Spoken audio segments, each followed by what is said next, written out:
Live. We Ooh. are on the internet, on the earth, Ah, the globe that SpaceX has left today.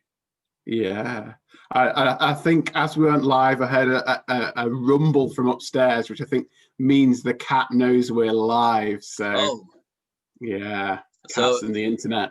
so the cat will do as it pleases. Oh, definitely. She'll Definitely. do as she pleases, and she'll try to get me to do as she pleases as well. So Oh. So you're a cat person? yes, relatively late introduction to cats, but yeah, definitely a cat person. Cool. And yeah, your name is David, and Yes. short introduction. I'm David. I'm from Merseyside, the Wirral bit of Merseyside, so across the water. So I can only look at the lights of Liverpool. And I've been doing improv with Emma Bird's Liverpool Comedy Improv Group and Sandra Lynn's Zigzag Group. So both excellent groups. Both recommendable. Oh, very recommendable. Yeah. Well, let's get a suggestion. We'll start up in a duo scene. And can you give me a number between 1 and 19? 13. 13. Boom. We had that. 1, 2,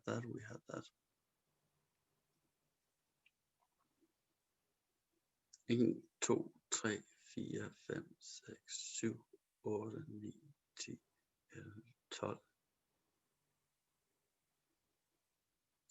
11, 12. This hides some of the stuff. No, I put it to most relevant, and that doesn't. Bad business. Bad business. So you'll hear me count in Danish once again. From 1, 2, 3, 4, 5, 6, 7, 8, 9, 10. And that's from Michael Ananins. Michael. And well, he's had a lot of suggestions going through today. And the suggestion is, here it is. Here it is. Just need to write here. Oh, that was wrong.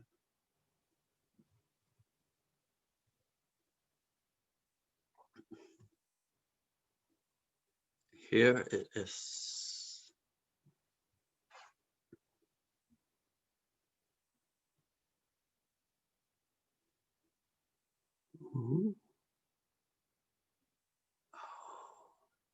Here it is.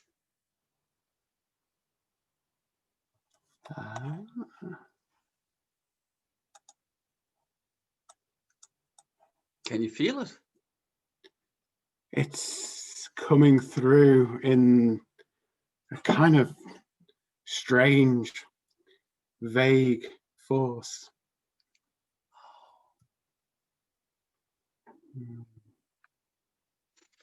I'm a bit nervous. Yeah. I mean, it's somewhere around there, looking at the ground, but it's difficult to spot. I mean, are you seeing what I'm seeing there? Well, I can only tell you what I'm seeing. I don't know what you're seeing. I'm seeing grass and a bit of dirt. Yeah. As it's getting darker though, I could swear there's a glow coming off that a bit though, isn't there? Oh, from this small water puddle. Yeah, and round there, there's something going on there.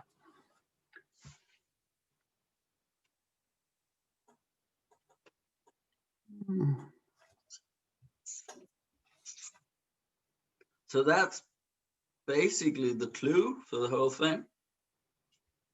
I think so. It's I think we're into the realms of supernatural here. I mean, I usually prefer a scientific explanation, but I was thinking some good old highly toxic chemical waste. highly toxical chemical waste would be my usual go-to, but it's just the atmosphere and the place this evening, and the way the light's coming in. I mean, I'd love to go with logic, but and that feeling. Can you feel that sort of cold kind of? There's something. Yeah, I feel I should have brought an extra jacket. Yeah. But yeah, you're right. I mean, the date today, the 29th of 9th, 2019. And yeah, the position of the stars. Yeah.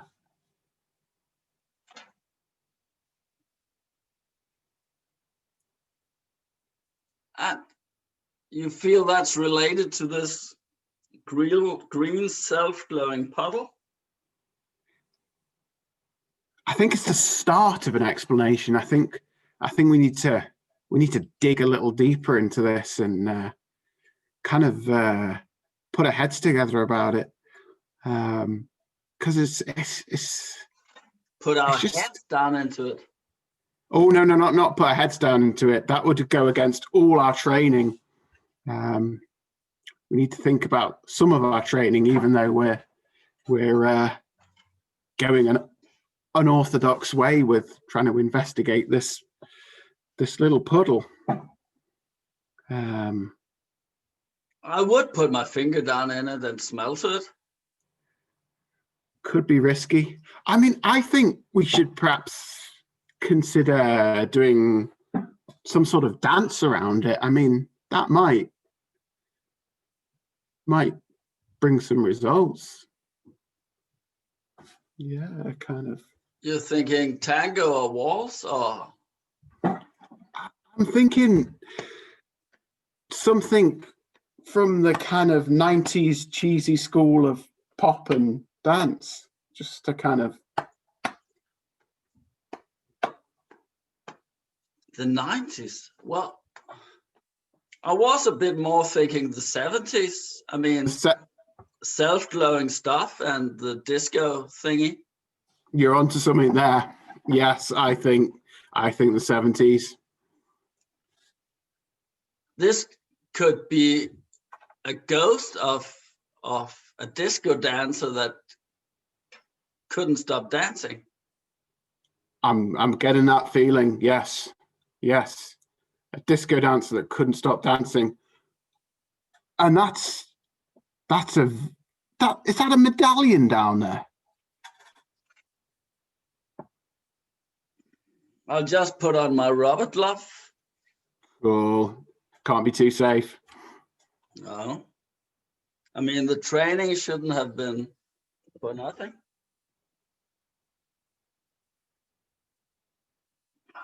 Yeah, it's a chain and a medallion. There's some kind of engraving, isn't there? Engraving, yeah. Yeah. Could you turn the light on it? Yeah. I'll shine a torch on it a bit. Yeah. Probably the world's greatest dancer. Is that Arnold? Oh. That's my father's brother. His name was Arnold, and he disappeared in the 70s. Oh. And he won the greatest disco dancing competition. Yeah, no wonder we were getting vibes about this. If there's an actual kind of connection to this puddle, So it's a ghost? I think there's a spiritual, a ghostly spiritual essence to this puddle.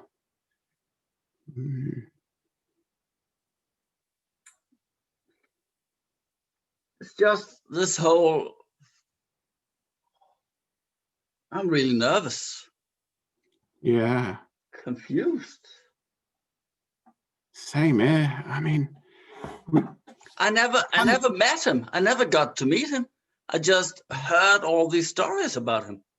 So it's like an indirect connection, isn't it? So, yeah. I mean, it was pulling me out here. Yeah. And you are the bravest guy I know. Well, when I kind of put things to the back of my mind, I can have my moments, but yeah, I'm not brave enough to stick my finger in there for sure. So, but I do wonder whether if you could think of one of the stories, whether we might be able to bring in like a spirit out of the puddle and get the spirit to explain why he disappeared. Oh.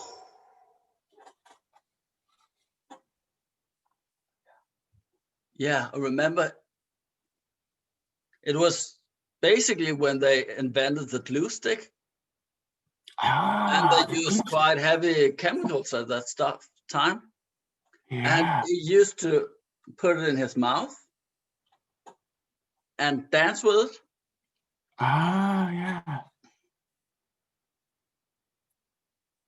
So maybe he accidentally bit the thing. That could be it. I heard a story that 70s dancers, they had glow sticks and glue sticks because they glue on their costumes, and that like fantastic hair would be glued on. Their extra wide flares needed to have special supports to glue them wide. And if he mixed up the glue stick and the glow stick, could have been fatal. Oh. So, yeah, just grab the metal once again. We are family. We are family. Oh, what happened? Whoa, you'd gone seriously Sister Sledge then for a bit. You don't remember? I just feel like someone was moving my body around very heavily. Yeah, definitely. You were seriously in the groove zone there. You were seriously Sister Sledging. So we've had that contact with the spirit. Did they leave? Sledging. Yeah. Who are they? Is that a good thing? They're a 70s group. Yeah, that's a good thing. I think there should be a message in here. There must be something left there. Have they? We are family. Yes. There's more to that message, I bet, though. I can't believe there isn't. If the way you were moving around, there must be more of an impression left. Yeah, if you repeat the movements, you might be able to. We are family. We are family. I'm not a good disco dancer. I'm more like a slow waltz. Maybe there's a family connection to there's got to be a family connection to the disappearance there. Someone close to him switched the glue stick and the glow stick, I think. What? Yeah, insinuating that my father? No, I don't think it was your father. I think it was Did you have another uncle?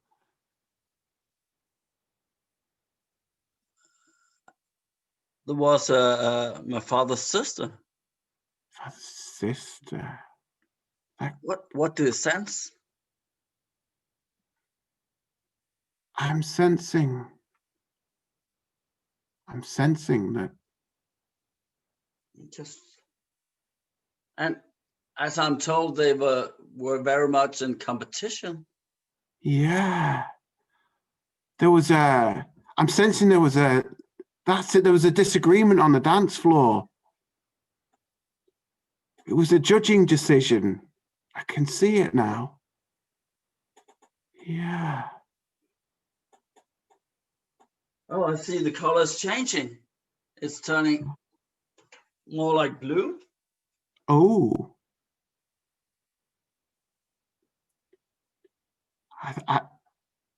It's feeling warmer too, isn't it? Yeah. Yeah. Oh. I feel more relaxed now and less tense. The space and the vibe was very tense before, but it feels calmer and I think it's losing its color now. yeah. Oh. Ah. So Is he gone? Is he gone? Yeah, I think we've solved that one without any science. Well, I put the jewelry in here now. Pop it in an evidence bag, yeah. Yeah. You put it in? Yeah. Oh, cheers. Yeah. Well, let's go home. Yeah. Yeah. Have a quick pint on the way back, I think. Oh, yeah, and here's some good rock music. Yeah. Disco really sucks. Yeah, we've had enough disco for today. Yeah. And scene. Oh, that's fun, thanks. Yeah, interesting stuff. Oh, it took me a while to figure out we were ghost hunters. I think I'd gone. I think my brain had gone slightly X-Files, which it usually does. So, yeah. Interesting. Yeah. Psychic detective type thing. Yeah. Oh, the green puddle. Oh, yeah. Yeah, fascinating where stuff starts and where it ends. Yeah. You never know. Where it ends up, yeah. Yeah. And then how to end it was nice ending.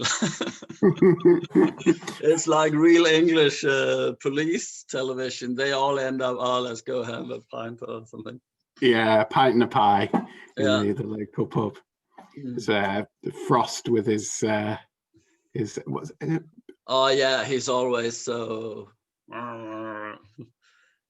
Yeah, and his nice Jaguar. Oh yeah. What is it about English police people and their cars? It's like they always have this special, like a brand car they drive. I think it's to try and create an image, maybe. I don't know whether there was a hookup with the company selling the car as well. No, but if you have, what's his name? Morse. He also drove. That was it, Morse. Was it the Jaguar Morse? I've got the wrong one. Yeah. Am I mixing stuff up now?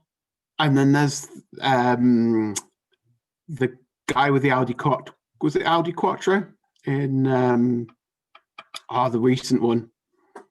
There was a definite car connection in a recent one. I'm sure everyone's yelling at us going, don't remember what it's called. Well, yeah. Well, the reason they always get like sponsorship for the cars anyway. So Ashes to Ashes, yeah, that's it. Ashes. Which had some serious 80s cars in it. Oh, yeah. Well, Well, that's why when I was young, everyone should have an Opel Ascona. I'm not sure that you drove Vauxhall in England. Yeah. I think that'd be either a Vauxhall. I was going to say Astra, but I think that was an Opel Kadett. Possibly Ascona was like the Vauxhall. Or it might have been called a Monza here. I'm trying to work it out. Monza? No, there was a Kadett, an Ascona. The Monza was more like a speedier car. Yeah. And yeah. I think the Ascona might have been the Cavalier then, which is a very British branding. The Vauxhall Cavalier. Oh. Well, yeah, because in Opel you had Records as a bigger. Well, that's cars from the 70s, start 80s. Yeah. Oh yeah. Because it was the kind of photocopier fleet car salesman wars between the Ford Sierra and the Vauxhall Cavalier, and all the badges became status symbols, and people pulling it up in car parks and seeing, who'd got the promotion from what letters their car had on and things like that. Good fun. Well, what do you like about improv? You've been doing it for about a year, or? I like the spontaneity of it, and I think one of the things that struck me is not having to learn any lines. Not that I've really done much ever in the way of traditional acting, but the fact you can just make it up is pretty cool. That you're not having to do any learning or anything like that. And I like this negotiation we have about what is this reality, because and as I made the offer, it was green poison, but you didn't buy that offer, you went for something else, and that's an interesting negotiation. That's I tried to I did take the green bit, didn't I? Oh yeah. So you take what I see, I can see, but it's this whole mystery. You can have these scenes where you have this, you never mention what it is, but you always float around. Yeah, I think one of the things that's kind of I've been taught is to kind of sometimes to name things and add substance to it. But if you very carefully leave a certain amount of it unnamed and unexplored, and you just walk around it, it can create a very interesting situation. Oh yeah, but it's also because I mentioned some of it and then you say some of it, so we always leave a bit out for the other one to tell. But we might on purpose not telling the actual. It's the yes and then maybe painting a box for after the yes and to pop something into. But basically creating this reality is a fascinating thing to do.